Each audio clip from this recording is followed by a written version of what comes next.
ट्रीह रूहानी इलाज। अल्हम्दुलिल्लाहि रब्बिल आलमीन वस्सलातु वस्सलामु अला खातमिन नबिय्यीन अम्मा बाद फ़अऊज़ु बिल्लाहि मिनश शैतानिर रजीम बिस्मिल्लाहिर रहमानिर रहीम। ट्रीह रूहानी इलाज दुआए अत्तार या रब्बल मुस्तफ़ा। जेको बि 32 सफ़नि जो रिसालो 30 रूहानी इलाज पढ़ी या ॿुधे उन जूं रूहानी ऐं जिस्मानी बीमारियूं दूर फ़रमाए ऐं उन जी माउ पीउ समेत बेहिसाब बख़्शिश फ़रमाए।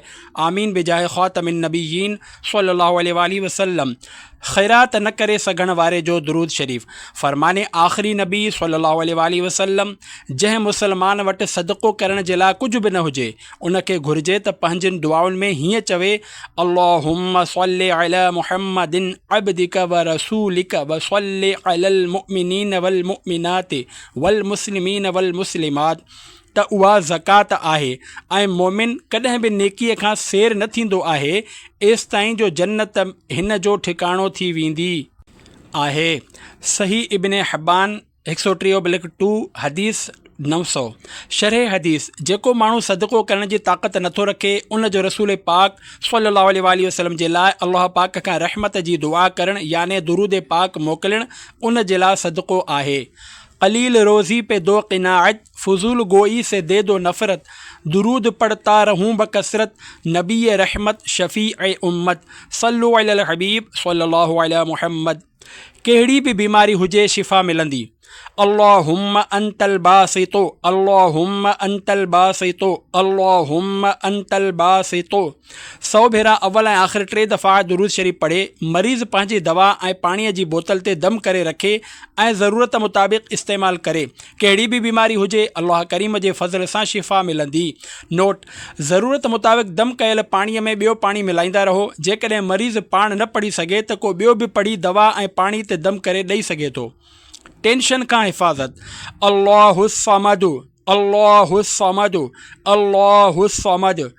100 भेरा हर नमाज खां पोइ पढ़ण वारो ग़मनि, ॾुखनि, परेशानियुनि ऐं टेंशन वग़ैरह खां महफ़ूज़ रहंदो इंशा अल्लाहुल करीम। अल्लाह पाक चाहे त फ़ाइदो थींदो, इहो ज़हन में रखणु ज़रूरी आहे। नए शहर या नए घर में हिफ़ाज़त जे लाइ वक़ुर रब्बि अनज़िलनी मुनज़लम मुबारकम व अंत ख़ैरुल मुनज़िलीन। सिपारो 18 सूरतुल मुमिनून आयत नंबर 29। जेको बि कंहिं नए शहर या नई जाइ या नए घर में वञे उहो हीअ मुबारक आयत 3 दफ़ा पढ़े चोर, धाड़ेल, नांग, विच्छूं, जिन्नात, जादू ऐं हर क़िस्म जे ख़तरे खां अल्लाह जी रहमत सां महफ़ूज़ रहंदो। शादी लाइ ग़ैबी असबाब। या वहाबु, या वहाबु, या वहाबु। 300 भेरा अव्वल ऐं आख़िर 11 भेरा दुरूद इब्राहिमी रोज़ानो राति जो सुम्हण खां पहिरियां पढ़ो। जेसि ताईं शादी न थी वञे तेसि ताईं रोज़ानो पढ़णो आहे। औलादे नरीना ऐं रिस्क में बरकत।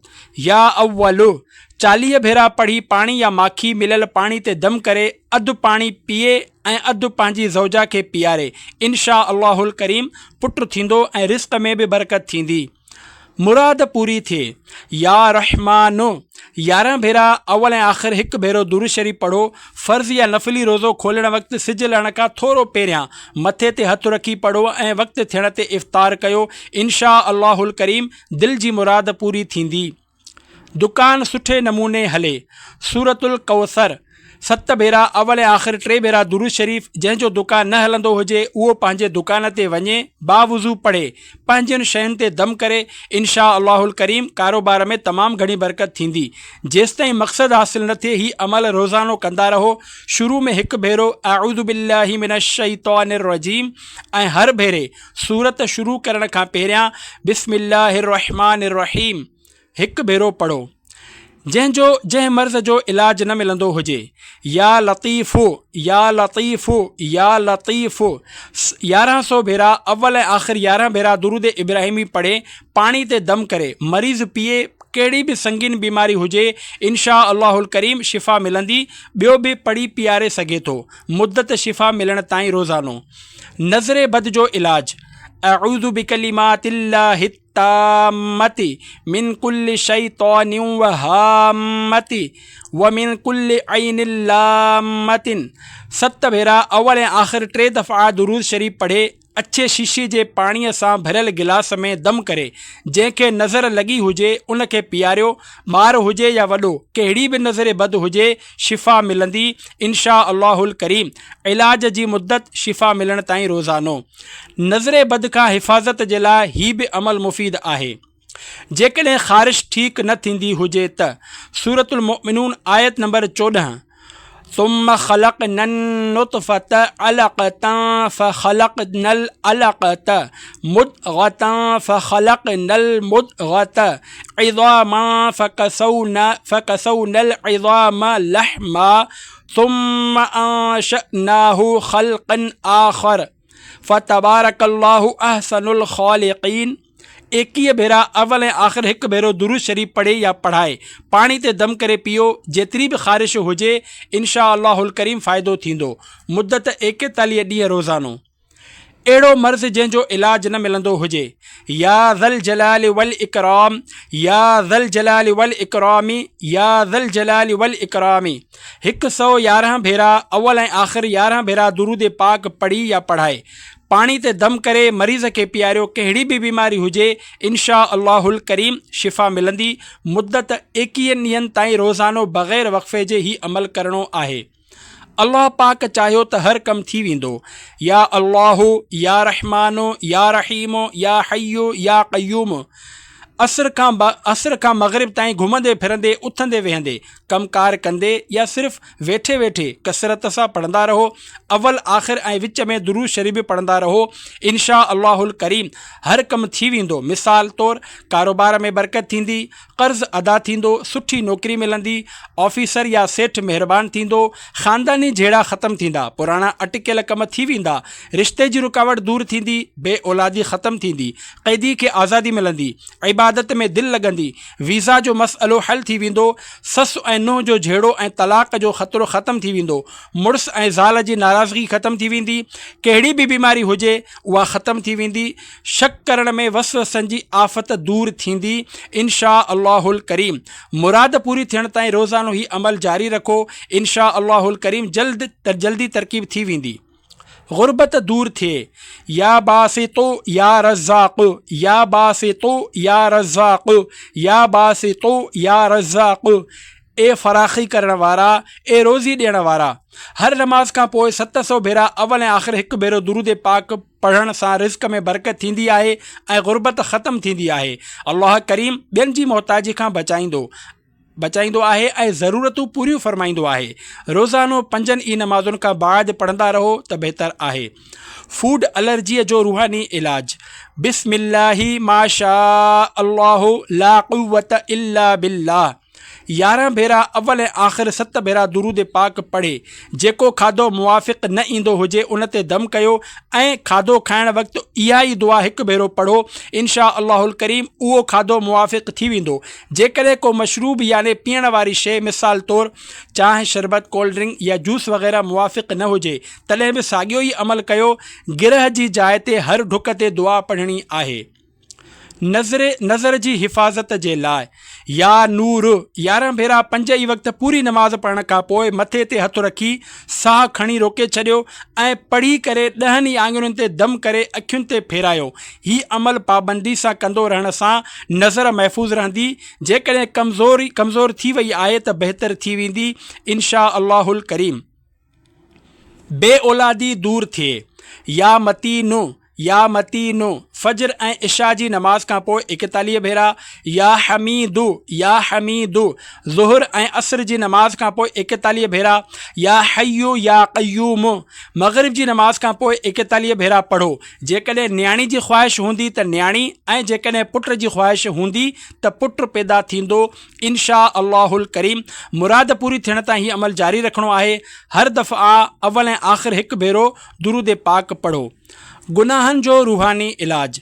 या मानिउ या मुअती या मानिउ या मुअती या मानिउ या मुअती 7 भेरा रोज़ानो हर नमाज का पोइ पढ़ो। गुनाहनि जी आदत दूर थी वेंदी इंशा अल्लाहुल करीम।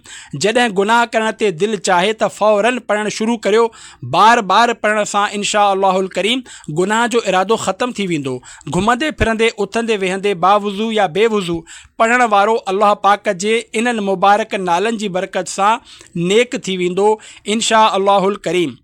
बवासीर जो रूहानी इलाज सूरतुल आला सिपारो 30 टोटल आयतूं 19 रोज़ानो पढ़ी या पढ़ाए। पाणी ते दम करे पीअण सां बवासीर खूनी हुजे या बादी खां शिफ़ा हासिल थींदी इंशा अल्लाहुल करीम। ब्लड प्रेशर हुजे या शुगर सूरतुल क़द्र ऐं सूरतुल कौसर 3 भेरा पढ़े या पढ़ाए पियो इंशा अल्लाहुल करीम। ब्लड प्रेशर हुजे या शुगर तव्हां नॉर्मल थी वेंदा। इलाज जी मुद्दत शिफ़ा मिलण ताईं रोज़ानो 1 भेरो। कंहिं बि कम में नाकामी खां बचण लाइ या हय्यू या क़य्यूम 111 भेरा अव्वल ऐं आख़िर 1 दफ़ो दुरूद शरीफ़ पढ़ी दुआ घुरो इंशा अल्लाहुल करीम कामयाबी हासिल थींदी। मिसाल तौर हिफ़्ज़ क़ुरान, जाइज़ इम्तिहान, दरस निज़ामी, नेक रिश्तो, इंटरव्यू, काशे विकिरो नथी रही हुजे, नओं कारोबार शुरू करण लाइ, ॿियनि जाइज़ मुरादनि लाइ हीउ अमल मुफ़ीद आहे इंशा अल्लाहुल करीम। इम्तिहान में कामयाबी जे लाइ सूरतुल इख़लास क़ुल हुवल्लाहु अहद 16 भेरा अव्वल ऐं आख़िर 1 भेरो दुरूद शरीफ़ रोज़ानो हर नमाज खां पोइ बावुज़ू पढ़ी दुआ कयो। हीउ अमल नौकरी या मुल्क खां ॿाहिरि वञण जे इंटरव्यू में कामयाबी जे लाइ बि मुफ़ीद आहे, पर शर्त इहो आहे त शरीअत जी ख़िलाफ़ वर्ज़ी या कूड़ न हुजे मुद्दत कम पूरो थियण ताईं। जेकॾहिं को तंग करे रहियो हुजे त फसयकफ़ीकहुमुल्लाहु वहुवस समीउल अलीम सिपारो 1 सूरह बक़रा आयत नंबर 137 रोज़ानो सुबुह ऐं शाम 100 भेरा अव्वल ऐं आख़िर 1 भेरो दुरूद पाक पढ़ो। जेकॾहिं मुड़ुसु ज़ुल्म करे रहियो आहे या तलाक़ जूं धमकियूं ॾेई रहियो आहे त ज़ाल पढ़े, या को ऑफिसर सेठ या दुश्मन तंग करे रहियो आहे त पढ़ण सां इंशा अल्लाहुल करीम बहितरीन नतीजा साम्हूं ईंदा। मुराद पूरी थियण ताईं रोज़ानो पढ़ो। घर में झेड़ा थींदा हुजनि त या वदूदु या सलामो या वदूदु या सलामो या वदूदु या सलामो हर नमाज खां पोइ 100 भेरा रोज़ानो पढ़ो इंशा अल्लाहुल करीम। घर में महबत वारी फ़िज़ा क़ाइमु थींदी। अव्वल ऐं आख़िर 1 दफ़ो दुरूद पाक पढ़णो आहे। मुराद हासिल थियण ताईं वज़ीफ़ो जारी रखणो आहे। जानवर खे नज़रे बद खां बचाइण लाइ या अल्लाहु 49 भेरा पढ़ी जानवर ख़ासि तौर क़ुर्बानीअ जे ख़ूबसूरत जानवरनि जहिड़ो गऊं, बकरी, मेंह वग़ैरह ते दम कयो इंशा अल्लाहुल करीम नज़र न लॻंदी। हर मुश्किल जे हल जो वज़ीफ़ो हामीम ला युनसरून 41 भेरा अव्वल ऐं आख़िर 1 भेरो दुरूद पाक। शादीअ में रुकावट, घरेलू झगड़नि, जादू जिन्नात जे असरनि, कैंसर ऐं ॿियनि मूज़ी बीमारियुनि जे इलाज लाइ ऐं तरह तरह जी परेशानियुनि खां बचण जे लाइ रोज़ानो कंहिं बि वक़्तु पढ़ो। थोरनि ई ॾींहंनि में इंशा अल्लाहुल करीम बहितरीन नतीजा मिलणु शुरू थी वेंदा। मुराद हासिल थियण ताईं रोज़ानो पढ़णो आहे। जेको बीमार हुजे त या हय्यु 1000 भेरा अव्वल ऐं आख़िर 1 भेरो दुरूद पाक पढ़ो। इंशा अल्लाहुल करीम सेहतियाबी नसीब थींदी। शिफ़ा मिलण ताईं रोज़ानो पढ़णो आहे। जॾहिं का शइ ग़मगीन करे रही हुजे त अल्लाह पाक जा सभिनी खां आख़िरी नबी मुहम्मद अरबी सल्लल्लाहु अलैहि वसल्लम हीअ दुआ पढ़ंदा हुआ, या हय्यु या क़य्यूम बिरहमतिक अस्तगीस, याने ए हमेशा ज़िंदा रहण वारा, ए हमेशा क़ाइमु रखण वारा, मां तुंहिंजी रहमत खां मदद घुरां थो। तिरमिज़ी 311/5 हदीस 35 रंज ऐं ग़म दूर करण जे लाइ फ़जर जी सुन्नत ऐं फ़र्ज़ जे विच में 40 भेरा पढ़णु मुफ़ीद आहे। ऐं मक़रूज़ रोज़ानो कंहिं बि वक़्तु ॾींहं में 100 भेरा पढ़े त कर्ज़ खां छुटकारो हासिल कंदो इंशा अल्लाहुल करीम। हर आफ़त खां हिफ़ाज़त या मुहैमिनो या मुहैमिनो या मुहैमिनो 29 भेरा रोज़ानो पढ़ण वारो इंशा अल्लाहुल करीम हर आफ़त ऐं मुसीबत खां महफ़ूज़ रहंदो।